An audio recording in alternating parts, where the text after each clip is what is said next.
quelques rappels sur les classifications des religions. Dans le tableau que je vous ai donné et dans les chiffres que je vous ai donnés, on distingue les religions, je vous l'avais dit, révélées, qui se disent révélées. Là, je fais une approche historique, sociologique. Les trois grandes religions monothéistes, judaïsme, christianisme et islam, sont des religions qui se présentent comme des religions révélées.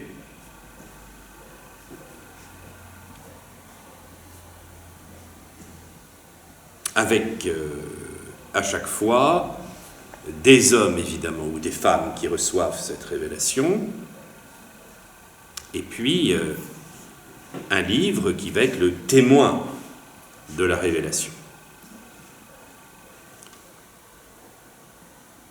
Alors on reverra en détail quand on abordera évidemment les différences. Il faut bien voir qu'il y a des nuances entre judaïsme, christianisme et islam au niveau des religions révélées. Les journalistes ont coutume de parler des religions du livre. Il y a une part de vrai et une part de faux. Une part de vrai dans la mesure où, pour les Juifs, évidemment, la Torah et les autres livres, que nous on appelle de l'Ancien Testament, sont évidemment les témoins de cette révélation, les écrits sacrés de cette révélation. Pour nous, vous le savez, chrétiens, nous y ajoutons évidemment le Nouveau Testament. Pour nos catholiques, 72 livres qui vont constituer la Bible. Et pour nous, c'est vraiment, les chrétiens, la notion d'inspiration assez proche de celle des Juifs qui fait que le souffle de Dieu fait écrire l'auteur comme Dieu veut. Il y a donc, dans la notion de la révélation juive et chrétienne, une médiation humaine pour l'écrit du livre. Une médiation humaine qui tient compte de ce qu'on appelle le prophétisme, c'est-à-dire d'hommes qui ont vraiment été choisis par Dieu et qui parlent au nom de Dieu. Évidemment, le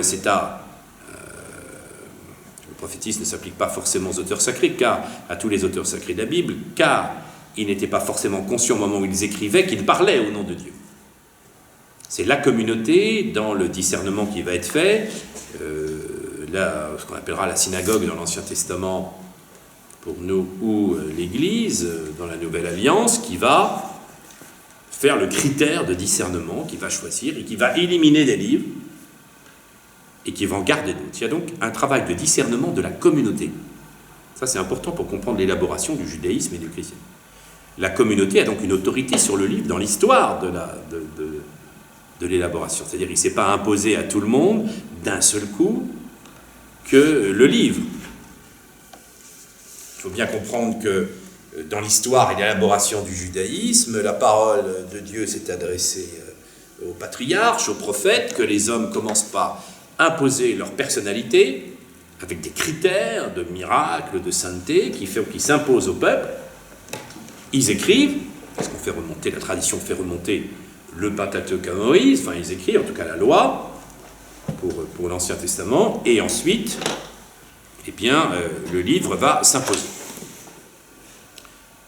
Mais donc il y a une priorité des personnes et priorité de la communauté. Et on peut dire que, toute proportion gardée, dans le christianisme c'est pareil, le christianisme commence par être annoncé, c'est priorité de la parole vivante, des apôtres qui vont annoncer, et ensuite il va y avoir un jugement de la communauté qui va se faire tout au long de l'histoire. Alors, les historiens malveillants disent qu'il faut attendre le Concile de Trente pour avoir la liste complète de la Bible, c'est faux. Dès le canon de Muratori, au IIe siècle, on a la liste des livres. Mais c'est vrai qu'il va un petit peu varier sur les deutéro-canoniques, sur ceux qui sont enseignés un petit peu après, mais c'est vrai que c'est un travail de maturation tout au long de l'histoire pour la communauté chrétienne de savoir quel livre est véritablement inspiré. L'histoire des apocryphes, aussi bien dans l'Ancien Testament que pour le Nouveau Testament, car il y a des apocryphes de l'Ancien Testament, il s'agit de livres que l'on attribue à des auteurs sacrés qui ne le sont pas. Soit ils ne le sont pas parce que ce n'est pas du tout la même époque, soit parce que volontairement on a voulu donner, c'est pas forcément une tromperie, ça peut être un style spirituel, on a pu se tromper comme on a pu le faire volontairement. Bon bref, ces livres que l'on attribue à des auteurs sacrés, dans l'Ancien Testament, l'Ascension d'Isaïe, j'ai plus tout en tête, on a beaucoup, on appelle les apocryphes de l'Ancien Testament, qui font partie de la littérature sacrée, je n'ai pas tout en tête ce matin. Comment le livre d'Enoch, très bien. Voilà, il y en a plusieurs. Ces livres-là présentent toujours un intérêt, évidemment, parce qu'ils ont des choses similaires avec la Bible. Ils nous révèlent la mentalité de la communauté de l'époque de tel endroit, mais évidemment, ils n'ont pas été retenus par l'autorité. Enfin, évidemment, suite à un non-discernement pour diverses raisons, ils n'ont pas été retenus comme appartenant au texte sacré. Vous le savez, les apocryphes du Nouveau Testament sont nombreux. Il y a les classiques habituels, l'évangile de Thomas, les actes de Pierre, etc., qui étaient les habituels que vous trouvez dans la Pléiade. Et puis, il y a la découverte de la bibliothèque de Nam Gandhi, bibliothèque gnostique, et qui va permettre de découvrir quantité d'autres écrits attribués à des apôtres ou à des évangéliques qui sont évidemment des faux, mais qui datent quand même des premiers temps du christianisme, qui sont aussi des apocryphes. Donc on a une littérature considérable, apocryphe du Nouveau Testament. Dans les deux cas, aussi bien pour l'Ancien que pour les Nouveaux, c'est l'autorité de la communauté qui discerne. Donc la révélation ne s'impose pas à toute, je dirais, le peuple juif ou à toute l'Église de manière automatique. C'est donc l'importance d'une institution, d'une autorité qui exerce un pouvoir de discernement. Donc quand on dit les religions du livre, pour le judaïsme et le christianisme par rapport à l'islam, ce n'est pas tout à fait exact, puisqu'il y a priorité des personnes, priorité de l'institution, de la communauté. Alors communauté qui a pas mal varié dans le judaïsme, ça a été évidemment les patriarches, les rois, les prophètes, mais c'est surtout évidemment le grand prêtre et l'institution du temple qui va jouer un rôle considérable dans l'évolution du judaïsme. Même au retour, après l'exil, il va y avoir évidemment un rôle fondamental de l'institution du grand prêtre, et il y aura changement, vous le savez, de dynastie avec les Asmonéens au moment des Maccabées, ce qui montre d'ailleurs, c'est une querelle passionnante, parce que certains disent que les grands prêtres n'étaient plus légitimes. Or, on voit bien que c'est le choix de Dieu dans la Bible, et donc le choix de Dieu vaut sur le sang. Ça serait d'autres querelles à faire sur les questions politiques. Mais donc elle n'est pas, la question du sang n'est pas quelque chose d'absolu dans la querelle dynastique pour les grands prêtres. Bon, c'est un long débat. Alors évidemment, il y a encore un autre débat du temps d'Hérode, parce que lui, il va imposer quasiment, ça sera par choix, il va imposer encore un grand prêtre qui ne sera pas l'héritier direct, l'aîné des Asmonéens. Bref. Tout ça pour dire que l'institution a une priorité sur le livre pour pouvoir être la garante du livre. Dans le christianisme, la notion d'inspiration va être explicitée au cours de l'histoire, et l'inspiration biblique, évidemment, la référence du texte écrit, n'est pas seule. Pour nous, la révélation du Verbe se réalise de deux manières, par la parole écrite et par la parole orale. Et la notion de la tradition dans le catholicisme, c'est une tradition vivante. Ça veut dire que le Saint-Esprit accompagne l'institution pour discerner les paroles du Christ, le dépôt sacré, qui n'est pas explicite dans la Bible. Et donc la notion de révélation, pour la comprendre, à travers judaïsme, et surtout christianisme, et surtout catholicisme, c'est comprendre que c'est la religion de la personne, et que la compréhension de la révélation va se faire avec un certain nombre de critères d'autorité. On passe par l'institution, en termes sociologiques, oui. On passe par l'institution Et on a besoin, dans le catholicisme, pour savoir ce qui appartient au dépôt sacré, à la tradition avec un grand T, eh bien, de recourir au magistère de l'Église qui va discerner, donc un magistère vivant, et qui va regarder à travers la patrologie, à travers la liturgie, à travers le sens commun des fidèles, ce qui appartenait à la révélation. Confère, par exemple. Alors, oui, un confère, évidemment, ça c'est des verbaux, mais comme exemple précis de ce qui a pu être décerné au cours des temps et qui n'était pas explicite dans l'Écriture, l'Immaculée Conception, l'Assomption. Donc, la faillibilité pontificale est un peu plus, qui est définie récemment, et un peu plus, la primauté de juridiction un peu plus explicite dans l'Écriture, évidemment, avec Matthieu 16, et puis bon, les autres passages sur Saint-Pierre, mais c'est les passages sur Marie où, évidemment, c'est plus implicite. Et donc, l'Église, à travers la méditation de l'Écriture, mais du sens commun des fidèles, de la patrologie, de la liturgie, va discerner que Marie a bien été préservée du péché originel, le déclare solennellement. Donc, pour bien comprendre dans notre histoire comparée des religions, ce qui est important, c'est que quand l'Église définit un dogme, elle ne définit pas une nouvelle vérité, elle n'impose pas une nouvelle vérité, c'est une vérité révélée de manière implicite et qui s'est développée tout au long de l'histoire. Mais donc, le critère, c'est l'institution, l'autorité qui va finir par trancher.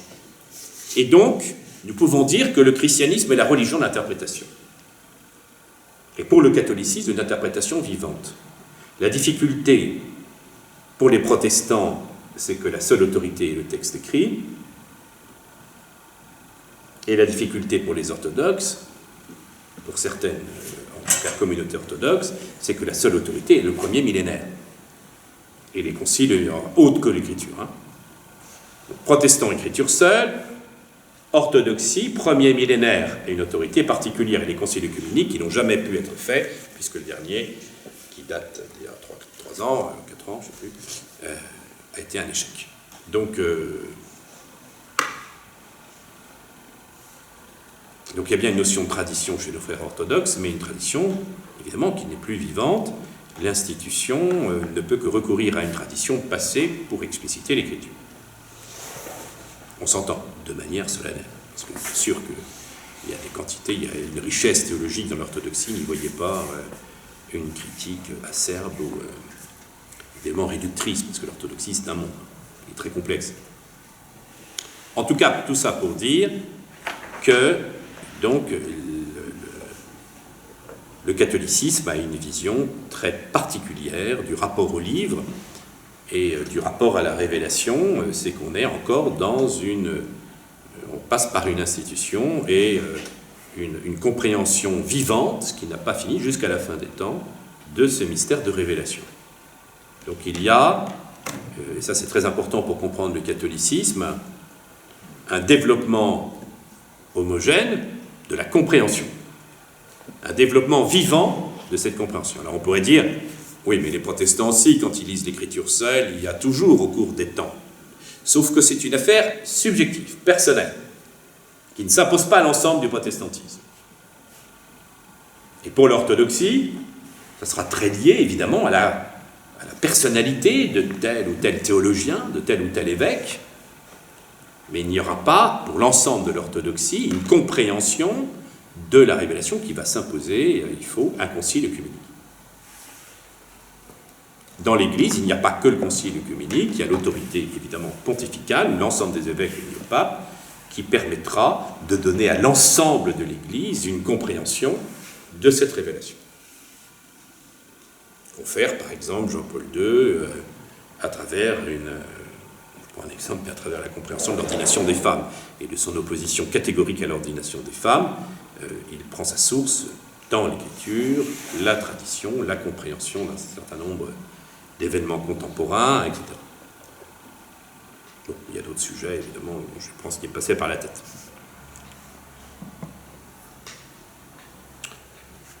Dans l'islam, la relation au livre, évidemment, n'est pas le même. Puisqu'il ne s'agit pas comme dans le christianisme, d'une inspiration qui passe par une médiation, une intelligence humaine, une culture humaine qui respecte toute la liberté de l'homme, il s'agit de la parole incréée, pour la majorité des musulmans. même s'il y a des musulmans rationalistes, mais qui pensent un peu différemment, mais c'est des courants minoritaires ou déclarés par les sunnites comme hérétiques, par beaucoup de sunnites comme hérétiques. Et donc la notion de la parole incréée, c'est une parole qui préexiste, qui est quasiment Allah lui-même. Et cette parole fait qu'il y a un exemplaire du Coran au ciel, pour beaucoup de musulmans, ou un exemplaire des paroles, parce qu'ils admettent que l'évangile aussi, l'Injil, aurait pu être gardé, ainsi que la Torah. Mais en tout cas un exemplaire donc, de l'écrit au ciel, parole incréée, et le prophète, en l'occurrence Mohammed, n'est là que pour entendre. Une tradition musulmane majoritaire pense qu'il est illettré, et donc il est incapable d'écrire, il est donc comme un magnétophone qui va recevoir de Djibril la parole et qui va pouvoir être dicté aux autres. Mais même ceux qui pensent qu'ils savaient écrire, eh bien, disent bien que l'ensemble de la parole est là, il n'a pas retranché un iota de cette parole qu'il a reçue d'Allah. C'est donc dans une attitude de soumission à la parole d'Allah que le prophète de l'islam va pouvoir recevoir et la transcrire telle qu'elle. Nous avons donc une parole qui est un bloc et qui implique une soumission de la raison face à cette parole.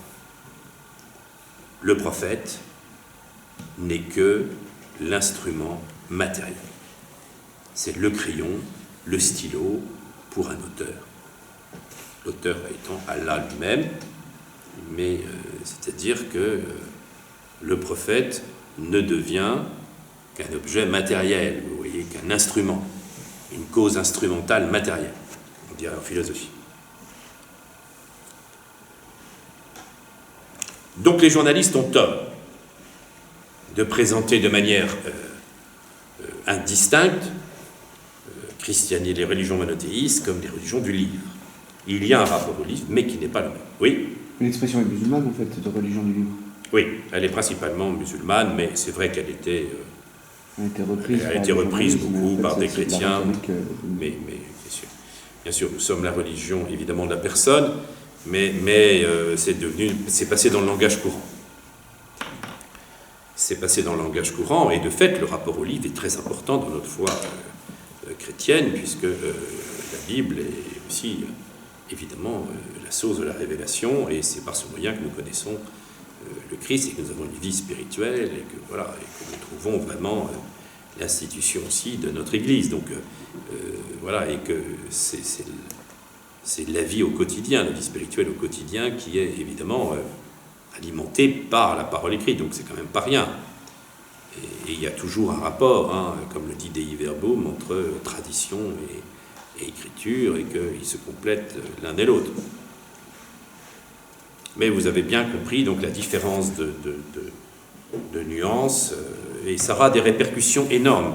Car il faut bien se rendre compte que c'est dans l'origine d'une religion, dans sa conception, évidemment, de sa naissance, tant dans son rapport avec Dieu que dans les initiateurs de la religion, c'est dans cette conception-là qu'il va y avoir, je dirais, une détermination de cette religion, la manière dont elle va se développer au cours de l'histoire.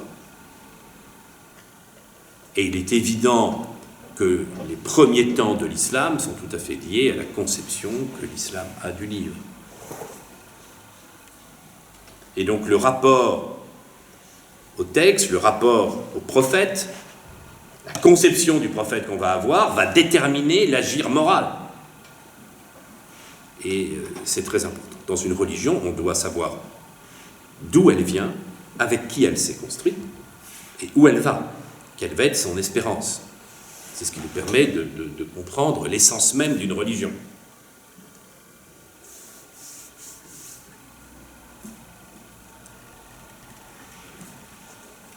En tout cas, dans la vision,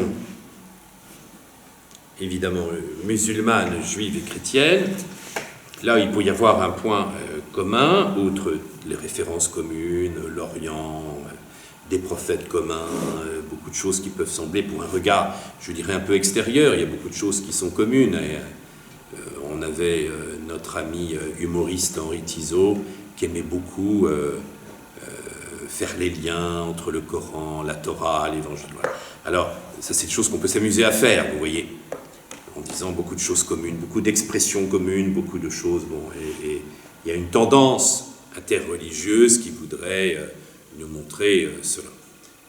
Ça, je dirais que c'est une tendance interreligieuse qui souhaite la paix, la bonne entente entre les religions, mais qui malheureusement entraîne souvent vers des confusions. Et au lieu d'unir, eh bien, crée une espèce de vision sentimentale qui empêche de comprendre l'unicité de la révélation et la notion de vérité.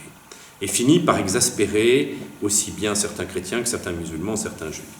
Donc je ne crois pas que cette attitude soit juste, si elle est en revanche louable par un désir de paix entre les religions, et de bonne entente et de meilleure compréhension, le fait de vouloir montrer que c'est l'origine commune, il faut un peu plus de rigueur, parce qu'on verra que pour l'islam c'est complet. Évidemment, pour ce qui est du judaïsme et du christianisme, c'est les mêmes textes pour nous, ce qu'est l'Ancien Testament, mais l'évolution du judaïsme au cours de l'histoire fait aussi que le rapport au texte n'est pas tout à fait le même. Il faut comprendre, dans l'histoire du judaïsme, on aura l'occasion d'y revenir, pour la compréhension de la Torah, c'est pas tout à fait la même vision à cause du Talmud, de Jérusalem et de Babylone, et puis plus tard de la Kabbale, qui vont jouer un rôle capital dans l'histoire du judaïsme. Et donc la relation au texte n'est certainement pas la même que du temps de Jésus. Et puis aussi, il faut savoir que dans l'Ancien Testament, la Torah a une place privilégiée, le Pentateuque a une place privilégiée. Les autres livres de la Bible sont des livres inspirés, mais ils n'ont pas la même place. Nous, on ne fait pas d'hiérarchie dans les livres inspirés, même si nous croyons évidemment que c'est le Christ qui éclaire l'ensemble de la révélation.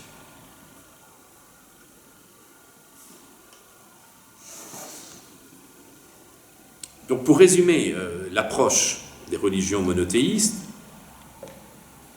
c'est que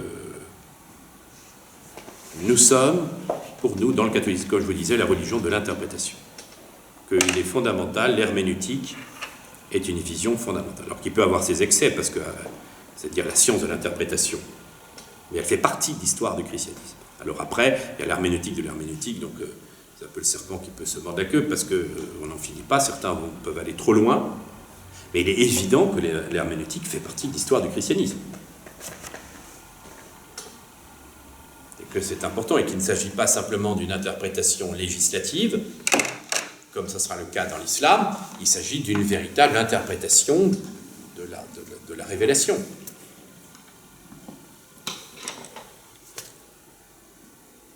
Et donc on peut dire que dans l'histoire du judaïsme et du christianisme, la place de la raison dans l'histoire de la religion a été fondamentale. D'où l'importance de la culture chrétienne, et que dès le début du christianisme, que se passe-t-il? Qui est un élément fondamental et qui va dans cette logique, évidemment, de l'inspiration biblique, de la compréhension de la priorité de la personne et de l'institution, un événement capital dans l'histoire du christianisme, dans son évolution, qui arrive en 325, le Concile de Nicée, donc révolution absolument fondamentale, qui est le fait d'inclure dans un texte conciliaire, mais plus important que cela, dans la prière liturgique, d'inclure un terme de la philosophie païenne. En incluant un terme de la philosophie païenne dans la prière liturgique et comme dogme de foi pour expliciter une vérité biblique qui est d'ordre sémite, l'Église fait une révolution culturelle. Alors, quand on dit non mais après les conciles les choses sont claires, tout va bien, etc., je relisais ça pour ceux qui dans les critiques de Monseigneur Vigano de Vatican II, il disait un concile, ça doit être c'est clair et net, tandis que Vatican II ça n'était pas, c'est se foutre du monde, parce que l'histoire des conciles ont montré des confusions totales pendant des siècles parfois, des difficultés d'ordre différentes évidemment que Vatican II, mais il faut comprendre que le premier concile a été une véritable révolution culturelle, et que ça va mettre du temps, évidemment, à se mettre en place. Et de croire que le Concile a lui-même et sa propre référence et que tout va bien, non. Non, ce n'est pas l'histoire de l'Église, et ce n'est pas vrai. Alors, évidemment, les circonstances ne sont pas les mêmes, le vocabulaire n'est pas le même, mais vous voyez, l'histoire de Nicée montre bien qu'en mettant consubstantiel au Père, homoousios, en prenant ce terme-là, vous ne le trouvez pas dans la Bible. Et donc l'autorité de l'Église, pour expliciter la révélation et pour rendre compte d'une vérité, mais comme dogme de foi, homoousios, de même substance que le Père, pour bien rendre compte de cette vérité. Alors vous voyez la révolution culturelle qui se passe, hein, c'est que ce n'est plus un terme biblique et je fais appel à une tradition de païens. Donc pour les chrétiens, ce n'était pas facile de se dire, mais enfin ces païens qui adoraient des faux dieux, qui faisaient des horreurs, qui avaient des mœurs scandaleuses, et quand même de leurs plus grands auteurs comme Platon ou Socrate, qui s'allongeaient pour des orgies. Vous voyez, donc comment peut-on, pour prendre dans des textes liturgiques le résultat d'un qui se laisser aller complètement? Ça, c'est une vraie question. Et donc,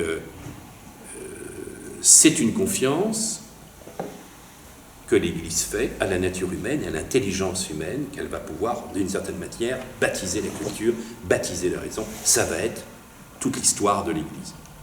C'est pour ça, faites très attention à l'ambiance qu'il peut y avoir dans certains secteurs de l'Église, de dire qu'il faut rester uniquement culturellement juif. Enfin, je suis le premier à défendre les racines juives et hébraïques de notre, qu'il faut toujours mieux approfondir et mieux comprendre.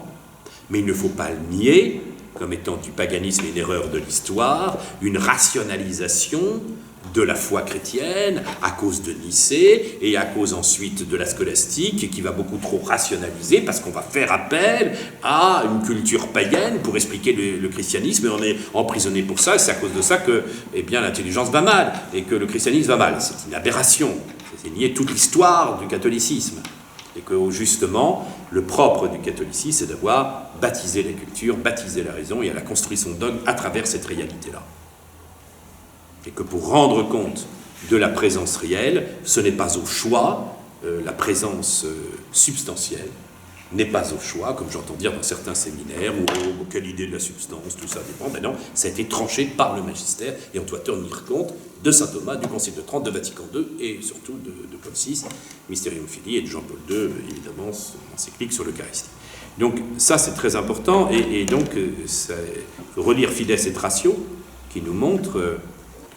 comme caractéristique du christianisme, la place de la raison.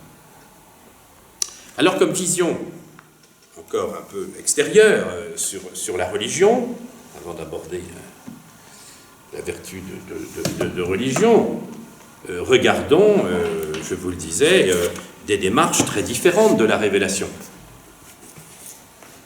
Des démarches très différentes de la révélation, telle qu'on va la voir. Alors, sur les RTA, je ne vais pas, on les reverra évidemment en détail, mais les religions traditionnelles africaines,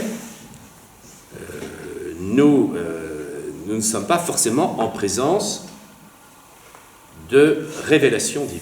Il peut y en avoir, hein, parce que c'est un monde, l'Afrique aussi, et il peut y avoir des religions plus élaborées. Les anthropologues, pas seulement modernes, mais même les premiers missionnaires nous ont dit attention, ne vous foutez pas de leur gueule.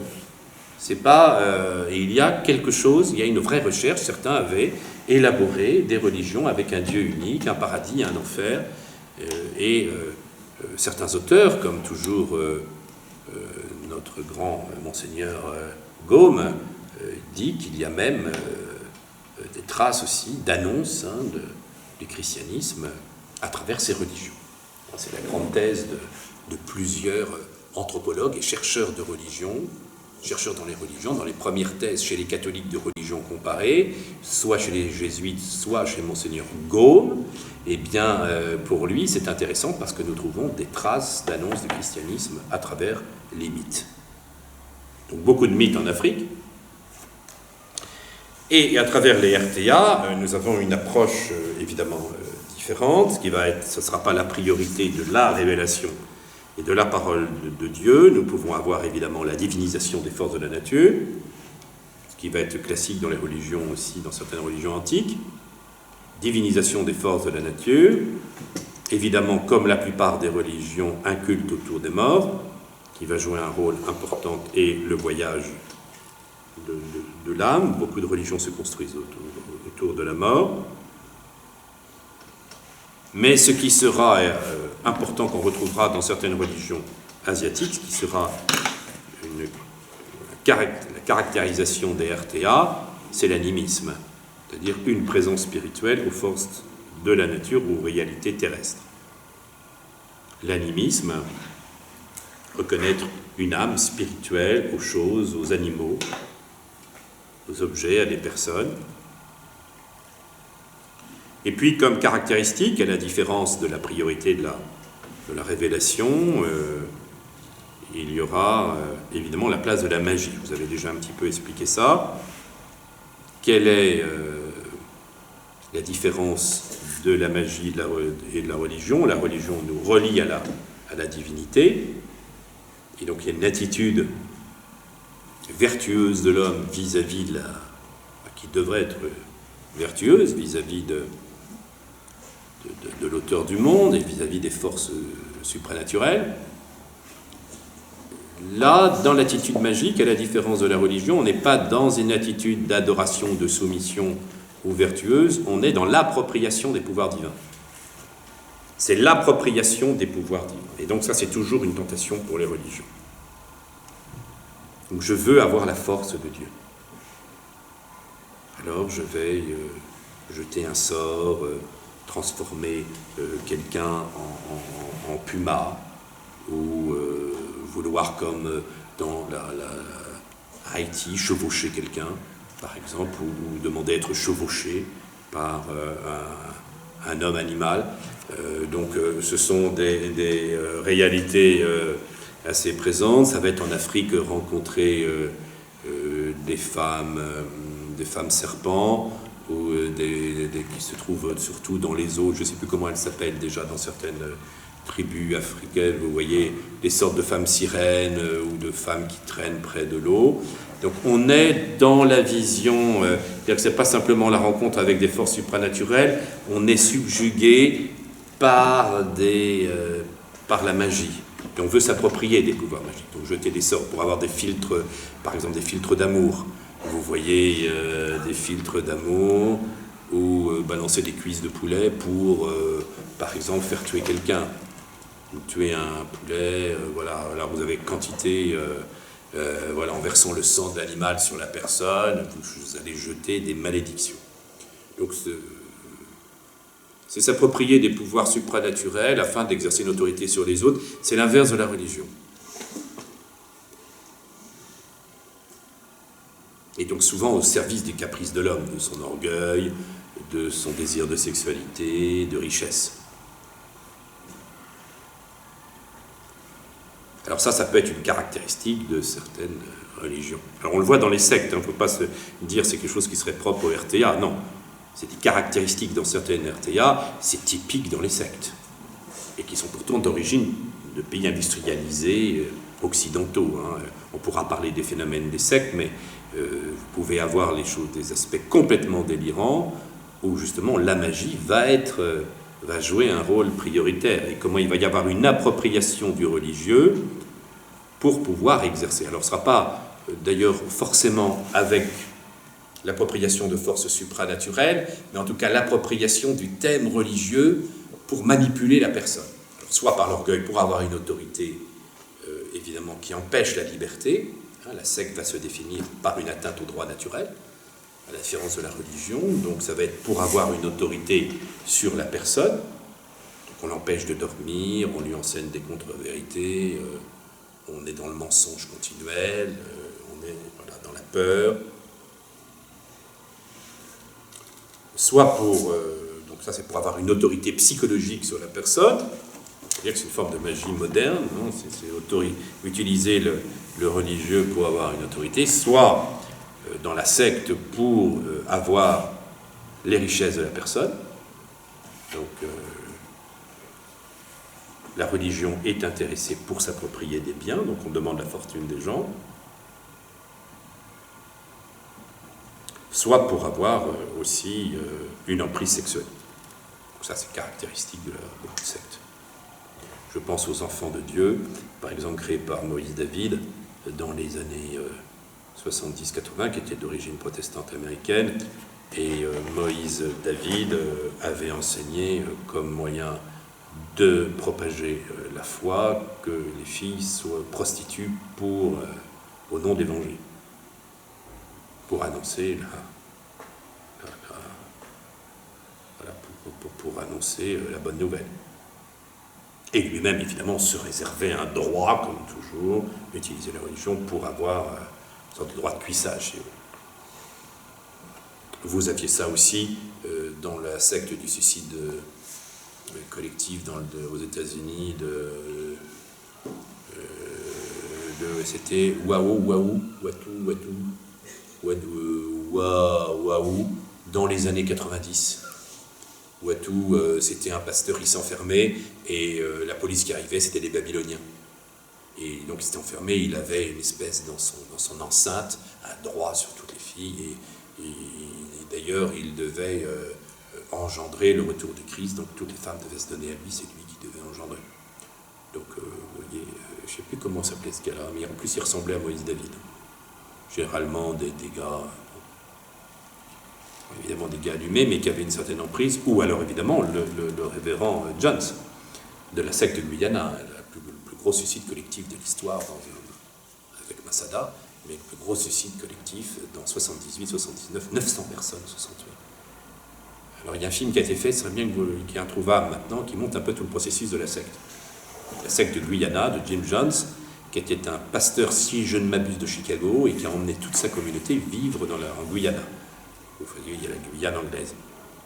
Alors qu'il avait fait une espèce de grand camp de chrétiens. Alors il était marxiste en même temps.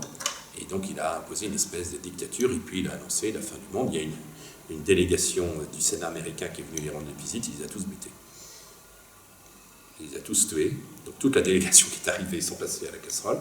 Ils ont été tués. Et suite à ça, sachant que la police allait intervenir, je ne sais pas quel régime c'était le Guyana, eh bien...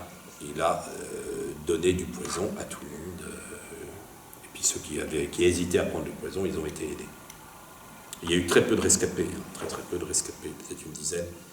Et ça a été quelque chose de phénoménal, 900 ans.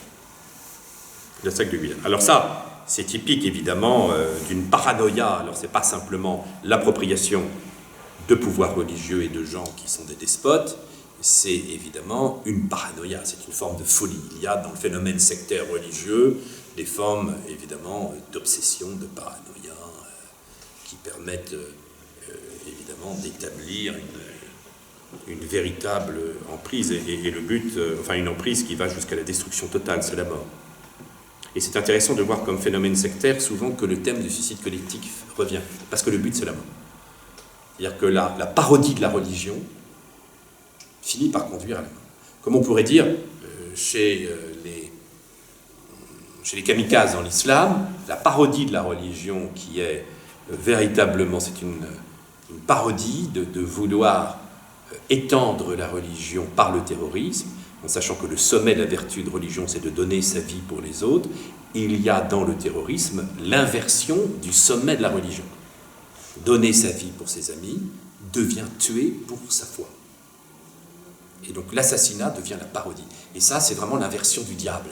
Vous voyez, c'est l'inversion de la vertu de religion. Alors ce qui est intéressant dans les phénomènes sectaires, et c'est toujours ce qu'intéresse le bureau des sectes, par exemple, qui va être un critère important, c'est, ils ont raison de regarder là-dessus, il y a quelque chose d'important, c'est le lien avec la mort. Et souvent dans le phénomène sectaire, on annonce, comme on est le seul groupe qui arrive à survivre, que la seule solution, ça serait la mise à mort. Donc, mise à mort d'autrui ou mise à mort du groupe lui-même, qui ne peut pas survivre dans ce monde pourri. On peut donc dire que l'inversion de la vertu de religion et de la compréhension de la révélation, c'est deux choses différentes, la vertu de religion étant ce qui nous relie à Dieu, mais la révélation, c'est l'initiative de Dieu qui nous parle. Mais dans cette inversion, quand elle est conduite à l'extrême, on arrive à la notion d'assassinat, de mort. La mort va s'imposer. Et la religion devient alors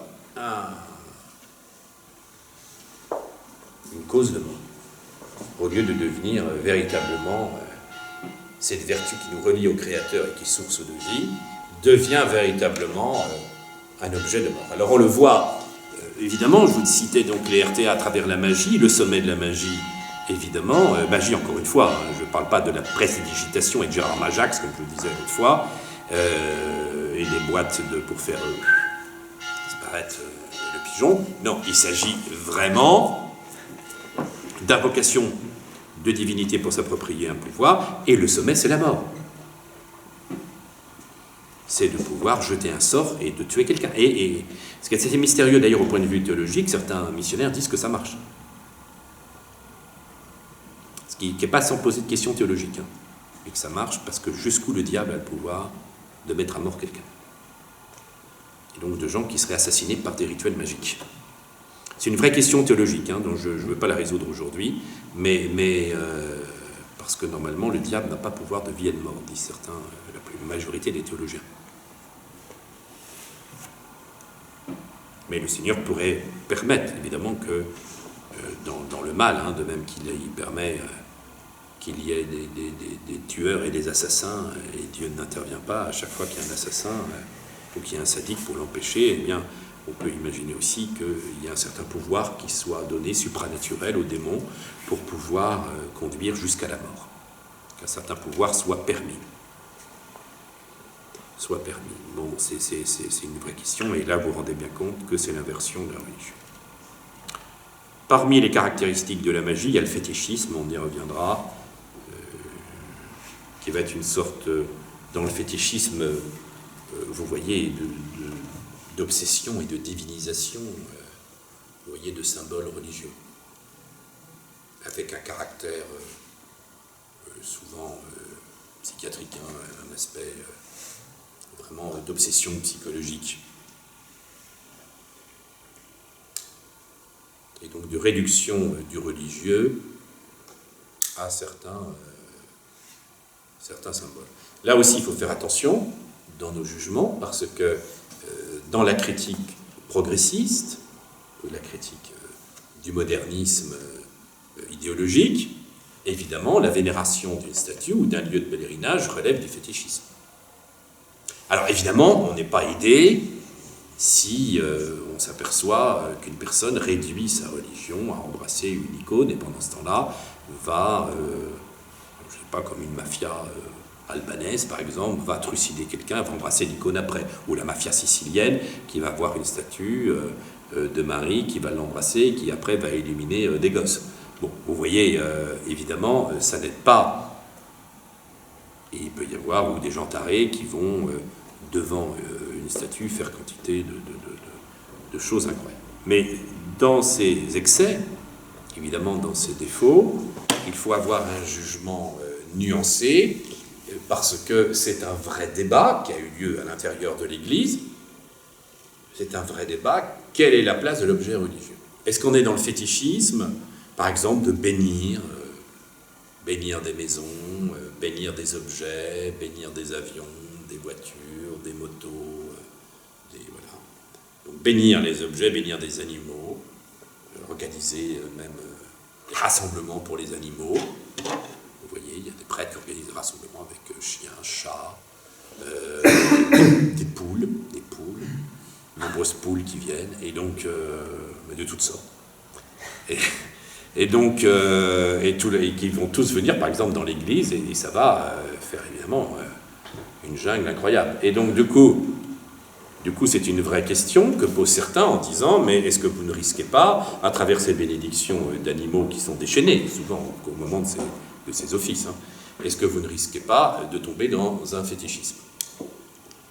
Et donc c'est une objection que j'ai entendue même à la Cato en disant, attention, si la religion, si vous développez les pèlerinages, les scapulaires, les bénédictions de médailles, vous réduisez la religion à une espèce de fétichisme, c'est-à-dire de matérialisation du divin, de chosification du divin, et c'est un danger de la vertu de religion. L'argument est posé, alors on y répondra tout un peu au long d'année, mais déjà, ce que je peux dire, c'est qu'il faut exercer un discernement entre ce que j'expliquais chez les RTA, qu'on retrouve dans le vaudou, dans d'autres religions, on retrouvera sous d'autres formes dans des religions asiatiques, mais le fétichisme, c'est évidemment une absolutisation,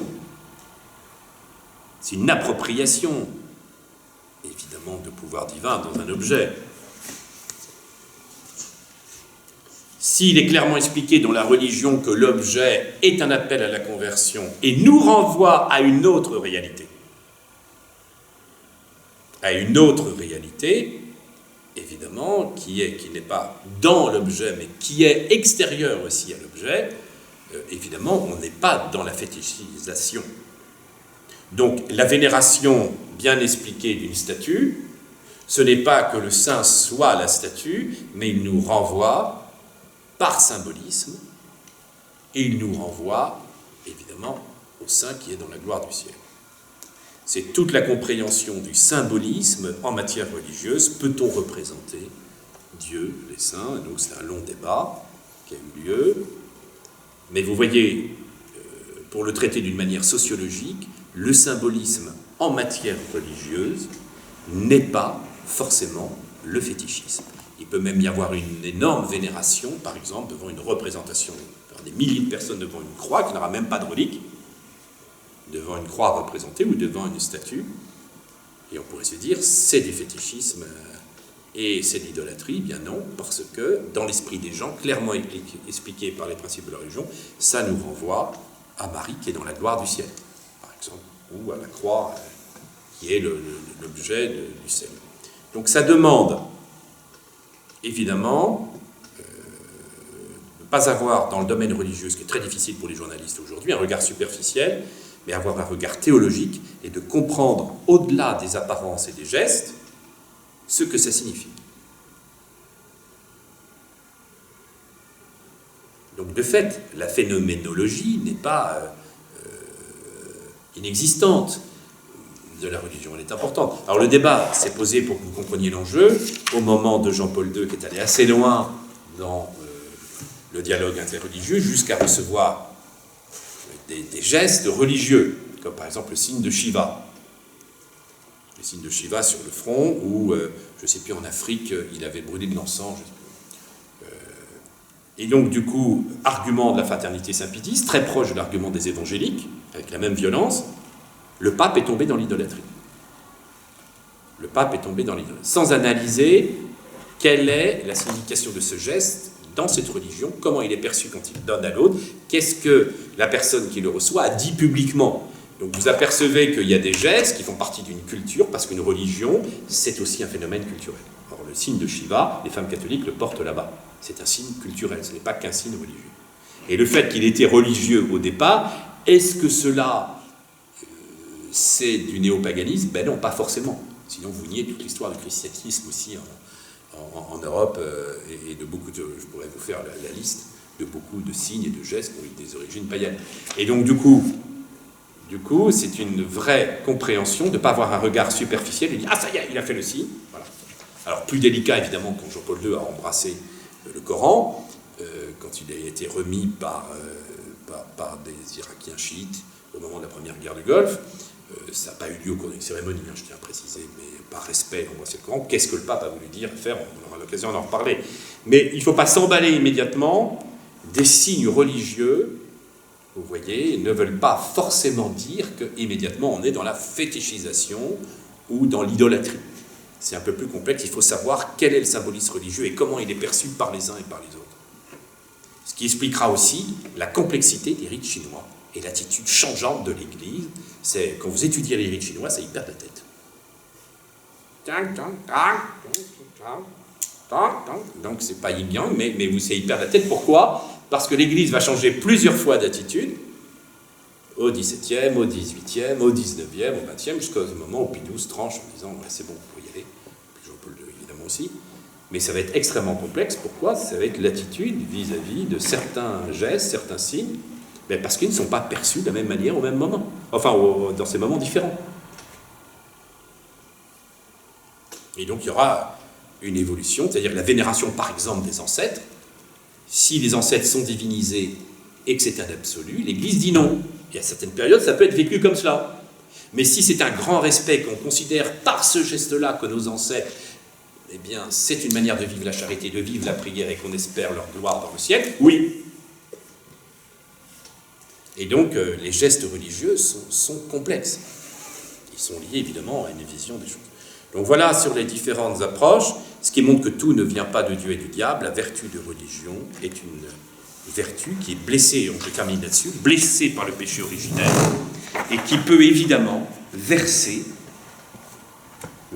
cette vertu de religion, peut verser dans des appropriations qui sont déplacées, c'est-à-dire en fonction de l'orgueil, à cause de l'orgueil de l'homme, soit de se diviniser soi-même, soit de se servir de la religion pour exercer une autorité sur les autres, donc l'orgueil, soit se servir de la religion pour faire passer une soif des richesses, et se servir de la religion pour s'approprier des biens, soit se servir de la religion à des finalités sexuelles. Et des rituels érotiques, évidemment, sont nombreux dans l'histoire des religions. Et donc la religion, puisque c'était une vertu aussi humaine, évidemment, elle est liée aux défauts humains qui se manifestent à travers ces trois tendances, et les erreurs qui peuvent y avoir ont pour cause soit des erreurs d'ordre orgueilleuse, pour mettre le moi, soit des erreurs pour s'approprier des biens sensibles d'ordre sexuel. Donc la vertu de religion, qui dit religion, ne veut pas dire que tout est merveilleux et tout est extraordinaire. C'est une vertu pour nous naturelle qui évidemment peut connaître des défauts. Et donc il est certain que le polythéisme est une erreur de l'intelligence, qui n'a pas suffisamment s'élevé pour reconnaître un Dieu unique, parce que l'intelligence est prise, enfermée par l'orgueil, la sensualité, les richesses, les peurs, les craintes, et que souvent il y a eu, à travers le polythéisme, une divinisation de nos peurs, de nos désirs, de nos craintes. Dans le polythéisme, il y a un peu tous les fantasmes. Vous voyez des hommes qui sont projetés dans... Alors la religion antique est une religion vraiment élaborée par... il faut bien la saisir, parce que les mythes sont d'une grande richesse intellectuelle.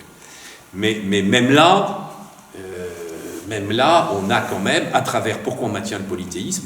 Parce que c'est une manière de maintenir un certain nombre de caprices. C'est les caprices des dieux, au-delà du fromage. Et les caprices des dieux sont évidemment la révélation du caprice des hommes. On va s'arrêter.